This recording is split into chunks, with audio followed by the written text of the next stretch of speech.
কেমন আছো? নমস্কার, welcome back to ocean life Bengal boy. আশা করছি সবাই ভালো আছো। তো আগের দিন আমি ভিডিও পোস্ট করেছিলাম, তোমরা দেখেছিলে যে পর্তুগালে ছিলাম। তো পর্তুগাল থেকে আমাদের আবার সেই পর্তুগালের একটা জায়গায় যাচ্ছি। পর্তুগালের খুব একটা ফেমাস জায়গা, সেটা হচ্ছে লিসবন বলে একটা জায়গা, যেখানে জানো তোমরা যে রোনাল্ডো জন্মগ্রহণ করেছে। মানে যেখান থেকে মানে তোমরা জানো বিখ্যাত মানে ফুটবলার রোনাল্ডো, ক্রিশ্চিয়ানো রোনাল্ডো যেখানে জন্মগ্রহণ করেছে। আজকে ওখানে যেতে চলেছি।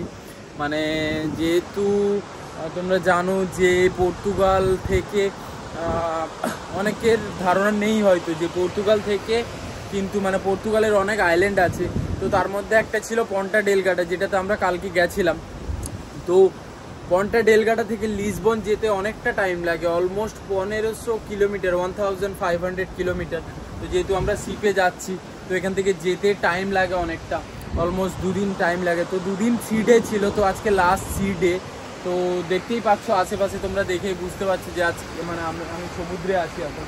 তো এই যে দেখতে পাচ্ছ, তো এখন আজকে লাস্ট 3 ডে। কালকে আমরা সকাল সকাল লিসবন পৌঁছাবো 7টার সময়। আমাদের কালকে পৌঁছানোর কথা আছে, স্কেডিউল আছে। তো দেখতে পাচ্ছ এখন মাঝ সমুদ্রে, আশেপাশে 10-15 কিলোমিটার পাশে কেউই নেই, মানে কোনো পাখি পক্ষা কোনো কিছু কেউই নেই, মানে কোনো শুধু বড় জাহাজ এই যে দেখতে পাচ্ছ, আর আমি আর জাহাজের প্যাসেঞ্জাররা। তো এই হচ্ছে সিচুয়েশান। তো কালকে লিসবন সকাল সকাল পৌঁছে যাব। লিসবন পৌঁছে কালকে দেখি ডিউটি স্কেডিউল কেমন আছে। ডিউটি স্কেডিউল অনুযায়ী কালকেও একটু ঘুরতে যেতে হবে বাইরে। তো আমি যদি বেরোই তাহলে ভিডিও অবশ্যই আপডেট করব চ্যানেলে। তোমরা আপডেট থেকো, ভিডিওর নোটিফিকেশান পাবে। তো এই দেখতে পাচ্ছ সমুদ্রের অবস্থা এরকম এখন। এটা হচ্ছে পেছনে পপেলার, মানে যেখানে পুরো জাহাজটা ঠেলে ঠেলে যাচ্ছে। তো দেখতে পাচ্ছ তোমরা পেছনে ভিউটা কত সুন্দর। এটা হচ্ছে ডেক 7-এ আছি আমি এখন। তো তোমাদের একটু দেখাই ভিউটা। এই যে দেখতে পাচ্ছ মাঝ সমুদ্র এখন। খুব একটা রাফ সি নেই, বাট নর্মাল সি আছে। তেমন একটা অবস্থা মানে খারাপ নয়, মোটামুটি ভালোই আছে। পরিবেশও ভালো, মানে পরিবেশ বলতে ওয়েদার ভালো আছে। সমুদ্রের অবস্থা খুব একটা খারাপ নেই।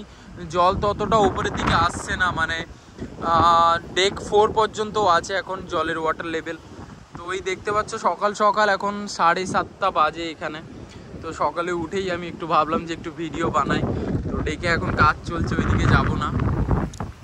তো এটা হচ্ছে পেছনের ভিউটা। তো খুব একটা যে ভালো তাও বলবো না, বাট হ্যাঁ খুব একটা খারাপ নর্মালি আছে। মানে বেশিরভাগ টাইমে কি হয়, এই যেখানে দাঁড়িয়ে আছি এখান থেকে জলটা কত দূরে দেখতে পাচ্ছ, অনেকটাই। তো এত দূর পর্যন্ত জল চলে আসে। ডেক 7 আমি যেখানে আছি, ডেক 7 মানে 7 তলা পর্যন্ত জল চলে আসে। এখন সমুদ্রের অবস্থা মানে দেখতেই পাচ্ছ, সূর্য উঠে আছে, রোদ আছে হালকা। তো সমুদ্রের অবস্থা খুব একটা খারাপ নয়। তো যখন সমুদ্রের অবস্থা খারাপ হয় তখন জল ডেক 7 পর্যন্ত উছলে উছলে চলে আসে। তো রাত্রে মনে হয় জল ছিল। এই যে দেখতে পাচ্ছ তোমরা ডেকের অবস্থা, জল অলরেডি উপরে আছে। যেহেতু রাতের দিকে অবস্থা মাঝে মধ্যে কখন কি থাকে জানা যে নেই, বাট তাও পর্যন্ত এখানে পর্যন্ত জল চলে আসে।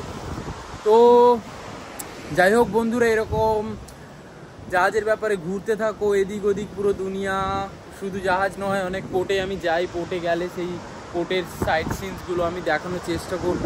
তো এরকমভাবে নতুন নতুন ভিডিও দেখতে থাকো, আর এরকম নতুন নতুন দেশে যেতে থাকো ওশিয়ান লাইফ বেঙ্গল বয়ের সাথে। এরকমভাবে ভিডিওর মাধ্যমে বাড়ি বসে, তাও আবার বাংলাতে। তো তোমাদের কি করতে হবে, নিচে সাবস্ক্রাইব বাটন আছে, সাবস্ক্রাইব বাটনে প্রেস করতে হবে। আর ভিডিও কেমন লেগেছে ভিডিও জানিও, ভিডিওতে কেমন কি লেগেছে ভিডিওতে আমার কমেন্ট বক্সে কমেন্টে করে জানিও যে কেমন কি লেগেছে তোমাদের। খারাপ লাগুক ভালো লাগুক সব কিছু কমেন্টে জানিও। আর একটা লাইক করো আর শেয়ার করতে থাকো। চলো আজকের জন্য বাই বাই, সবাই ভালো থেকো।